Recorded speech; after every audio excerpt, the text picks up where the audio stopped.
The 3 commitments. Nobody who ever gave his best regretted it. George Hallis.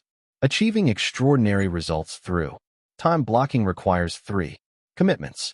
First, you must adopt the mindset of someone seeking mastery. Mastery is a commitment to becoming your best. So to achieve extraordinary results, you must embrace the extraordinary effort it represents. Second, you must continually seek the very best ways of doing things. Nothing is more futile than doing your best using an approach that can't deliver results equal to your effort. And last, you must be willing to be held accountable to doing everything you can to achieve your one thing. Live these commitments, and you give yourself a fighting chance to experience extraordinary. The 3 commitments to your one thing. 1. Follow the path of mastery. 2. Move from E to P. 3. Live the accountability cycle. 1. Follow the path of mastery. Mastery isn't a word we often hear anymore, but it's as critical as ever to achieving extraordinary results. As intimidating as it might initially seem, when you can see mastery as a path you go down instead of a destination you arrive at, it starts to feel accessible and attainable. Most assume mastery is an end result, but at its core, mastery is a way of thinking, a way of acting, and a journey you experience. When what you've chosen to master is the right thing, then pursuing mastery of it will make everything else you do either easier or no longer necessary. That's why what you choose to master matters. Mastery plays a key role in your domino run. I believe the healthy view of mastery means giving the best you have to become the best you can be at your most important work. The path is one of an apprentice learning and relearning the basics on a never-ending journey of greater experience and expertise. Think of it this way. At some point, white belts training to advance know the same basic karate moves black belts know. They simply haven't practiced enough to be able to do them as well. The creativity you see at a black belt level comes from mastery of the white belt fundamentals. Since there is always another level to learn, mastery actually means you're a master of what you know and an apprentice of what you don't. In other words, we become masters of what is behind us and apprentices for what is ahead. This is why mastery is a journey. Alex Van Halen has said that when he would go out at night, his brother Eddie would be sitting on his bed, practicing the guitar, and when he came home many hours later, Eddie would be in the same place, still practicing. That's the journey of mastery. It never ends. In 1993, psychologist K. Anders Ericsson published The Role of Deliberate Practice in the Acquisition of Expert Performance in the journal Psychological Review. As the benchmark for understanding mastery, this article debunked the idea that an expert performer was gifted, a natural, or even a prodigy. Ericsson essentially gave us our first real insights into mastery and birthed the idea of the 10,000-hour rule. His research identified a common pattern of regular and deliberate practice over the course of years in elite performers that made them what they were, elite. In one study, elite violinists had separated themselves from all others by each accumulating more than 10,000 hours of practice by age 20. Thus the rule. Many elite performers complete their journey in about 10 years, which, if you do the math, is an average of about 3 hours of deliberate practice a day, every day, 365 days a year. Now, if your one thing relates to work and you put in 250 workdays a year, 5 days a week for 50 weeks, to keep pace on your mastery journey, you'll need to average 4 hours a day. Sound familiar? It's not a random number. That's the amount of time you need to time block every day for your one thing. More than anything else, expertise tracks with hours invested. Michelangelo once said, "If the people knew how hard I had to work to gain my mastery, it wouldn't seem wonderful at all." His point is obvious. Time on a task, over time, eventually beats talent every time. I'd say you can book that, but actually you should block it. When you commit to time block your one thing, make sure you approach it with a mastery mentality. This will give you the best opportunity to be the most productive you can be, and ultimately the best you can become. And here's what's interesting. The more productive you are, the more likely you are to receive several additional payoffs you would otherwise have missed. The pursuit of mastery bears gifts. As you progress along the path of mastery, both your self-confidence and your success competence will grow. You'll make a discovery. The path of mastery is not so different from one pursuit to the next. What might pleasantly surprise you is how giving yourself over to mastering one thing serves as a platform for and speeds up the process of doing other things. Knowledge begets knowledge, and skills build on skills. It's what makes future dominoes fall more easily. Mastery is a pursuit that keeps giving because it's a path that never ends. In his landmark book Mastery, George Leonard tells the story of Jigoro Kano, the founder of judo. According to legend, as Kano approached death, he called his students around him and asked to be buried in his white belt. The symbolism wasn't lost.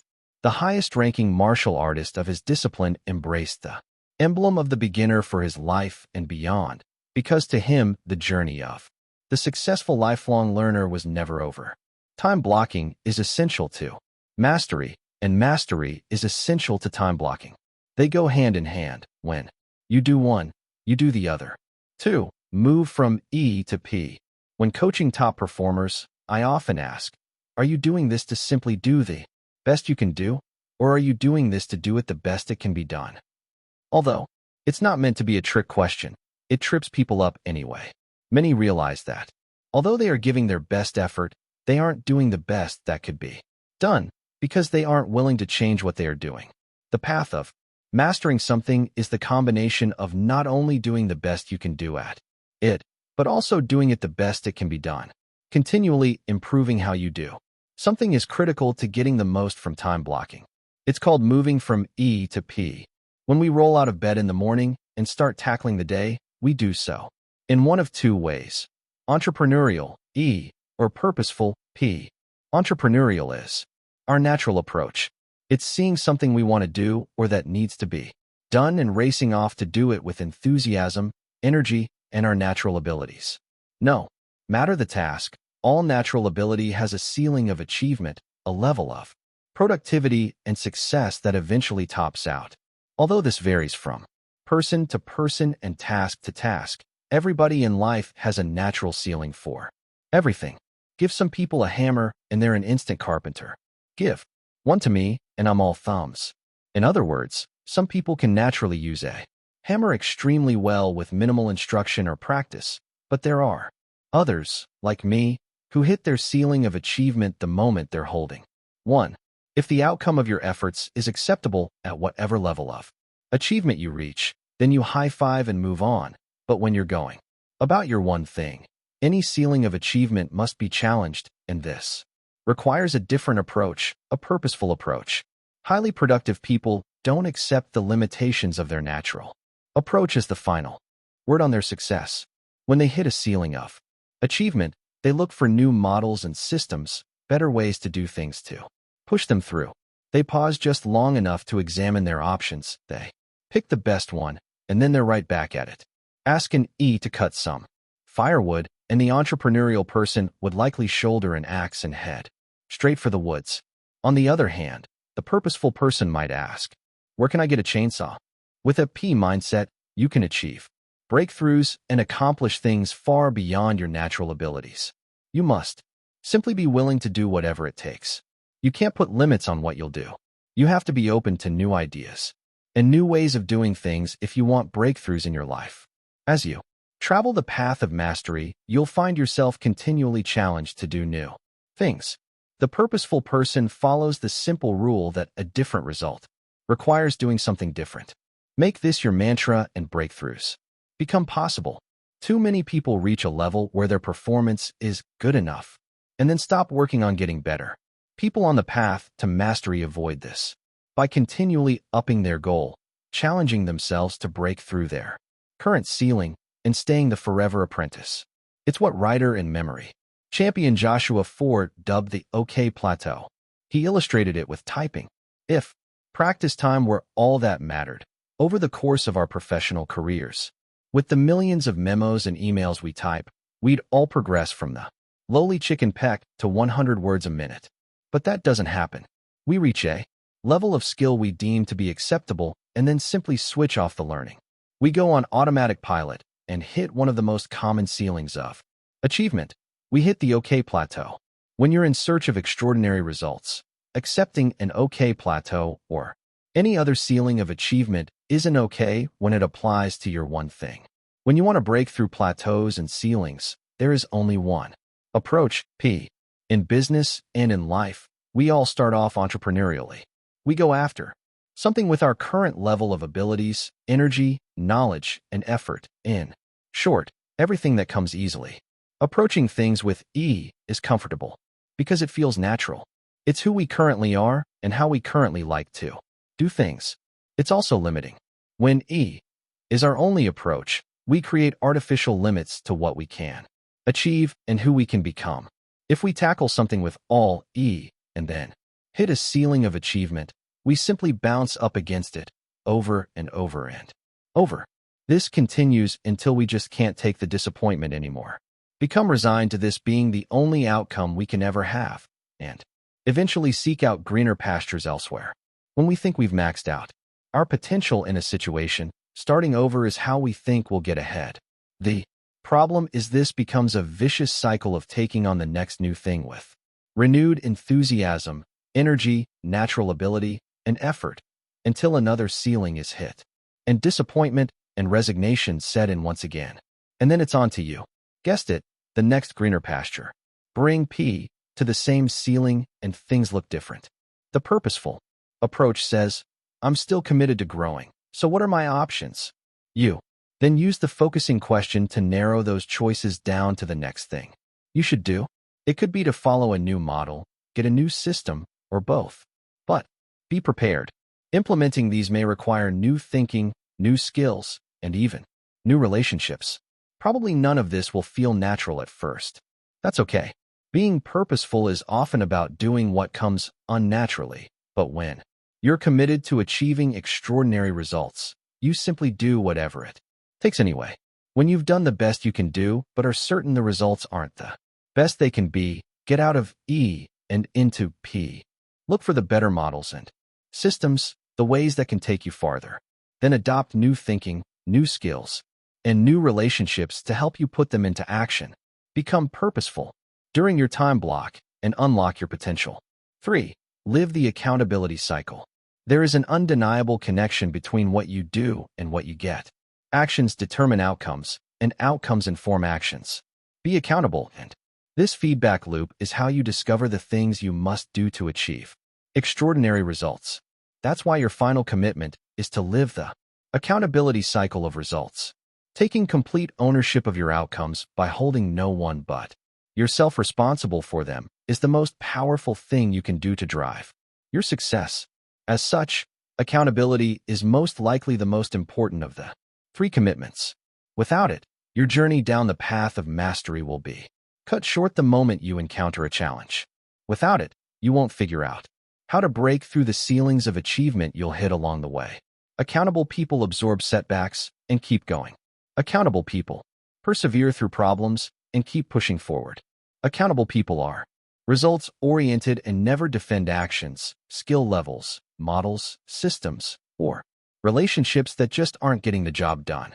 They bring their best to whatever it takes, without reservation. Accountable people achieve results others only dream of. When life happens, you can be either the author of your life or the victim of it. Those are your only 2 choices, accountable or unaccountable. This may sound harsh, but it's true. Every day we choose one approach or the other, and the consequences follow us forever. To illustrate the difference, consider the tale of 2 managers of 2 competing businesses who both experience a sudden shift in the market. 1 month, there is a continuous line of customers stretching out the door. The next, no one shows up. How each manager responds makes all the difference. The accountable manager immediately tunes in. What's happening here? She investigates exactly what she's up against. The other manager refuses to acknowledge what's happening. It's a blip, a glitch, an anomaly. He shrugs it off as simply a bad month. Meanwhile, the accountable manager, having discovered how a competitor is grabbing market share, bites the bullet and says, "So, this is the way it is," and takes ownership of the problem. If it's to be, it's up to me, she thinks. Being willing to address reality head-on gives her a huge edge. It puts her in a position to start thinking about what she can do differently. The other manager keeps fighting reality. He comes up with an alternative view, placing responsibility elsewhere. That's not how I see it, he counters. If people in the company would just do their jobs, we wouldn't have problems like this. The accountable manager looks for solutions. More important, she assumes. She's a part of the solution. What can I do? The moment she finds the right tactic, she acts. Circumstances won't change by themselves, she thinks, so let's get on with it. The other manager, having blamed everyone else, now excuses himself altogether. It's not my job, he declares, and settles into hoping things change for the better. Told in this way, the difference is pretty stark, isn't it? One is actively trying to author her destiny. The other is simply along for the ride. One is acting accountable. The other is being a victim. One will change the outcome. One won't. Granted, victim is a tough word. Please know that I'm describing the attitude, not the person, though if kept up long enough, these could become one and the same. No one is a born victim. It's simply an attitude or an approach. But if allowed to persist, the cycle becomes a habit. The opposite is also true. Anyone can be accountable at any time, and the more you choose the cycle of accountability, the more likely it is to become your automatic answer to any adversity. Highly successful people are clear about their role in the events of their life. They don't fear reality. They seek it, acknowledge it, and own it. They know this is the only way to uncover new solutions, apply them, and experience a different reality. So they take responsibility and run with it.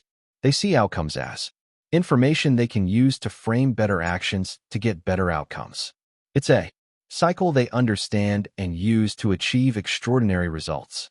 One of the fastest ways to bring accountability to your life is to find an accountability partner. Accountability can come from a mentor, a peer, or, in its highest form, a coach. Whatever the case, it's critical that you acquire an accountability relationship and give your partner license to lay out the honest truth. An accountability partner isn't a cheerleader, although he can lift you up. An accountability partner provides frank, objective feedback on your performance, creates an ongoing expectation for productive progress, and can provide critical brainstorming or even expertise when needed. As for me, a coach or a mentor is the best choice for an accountability partner. Although a peer or a friend can absolutely help you see things you may not see. Ongoing accountability is best provided by someone to whom you agree to be truly accountable. When that's the nature of the relationship, the best results occur. Earlier, I discussed Dr. Gail Matthews's research that individuals with written goals were 39.5% more likely to succeed. But there's more to the story. Individuals who wrote their goals and sent progress reports to friends were 76.7% more likely to achieve them. As effective as writing down your goals can be, simply sharing your progress toward your goals with someone regularly, even just a friend, makes you almost twice as effective. Accountability works. Erickson's research on expert performance confirms the same relationship between elite performance and coaching. He observed that the single most important difference between these amateurs and the three groups of elite performers is that the future elite performers seek out teachers and coaches and engage in supervised training, whereas the amateurs rarely engage in similar types of practice. An accountability partner will positively impact your productivity. They'll keep you honest and on track. Just knowing they are waiting for your next progress report can spur you to better results. Ideally, a coach can coach you on how to maximize your performance over time. This is how the very best become the very best. Coaching will help you with all three commitments to your one thing. On the path to mastery, on the journey from E to P, and in living the accountability cycle, a coach is invaluable. In fact, you'd be hard-pressed to find elite achievers who don't have coaches helping them in key areas of their life. It's never too soon or too late to get a coach. Commit to achieving extraordinary results, and you'll find a coach gives you the best chance possible. Big ideas. 1. Commit to be your best. Extraordinary results happen only when you give the best you have to become the best you can. Be at your most important work. This is, in essence, the path to mastery. And because mastery takes time, it takes a commitment to achieve it. 2. Be purposeful about your one thing. Move from E to P. Go on a quest for the models and systems that can take you the farthest. Don't just settle for what comes naturally. Be open to new thinking, new skills, and new relationships. If the path of mastery is a commitment to be your best, being purposeful is a commitment to adopt the best possible approach. 3. Take ownership of your outcomes. If extraordinary results are what you want, being a victim won't work. Change occurs only when you're accountable. So stay out of the passenger seat and always choose the driver's side. 4. Find a coach. You'll be hard-pressed to find anyone who achieves extraordinary results without one. Remember, we're not talking about ordinary results. Extraordinary is what we're after. That kind of productivity eludes most, but it doesn't have to. When you time block your most important priority, protect your time block, and then work your time block as effectively as possible, you'll be as productive as you can be. You'll be living the power of the one thing.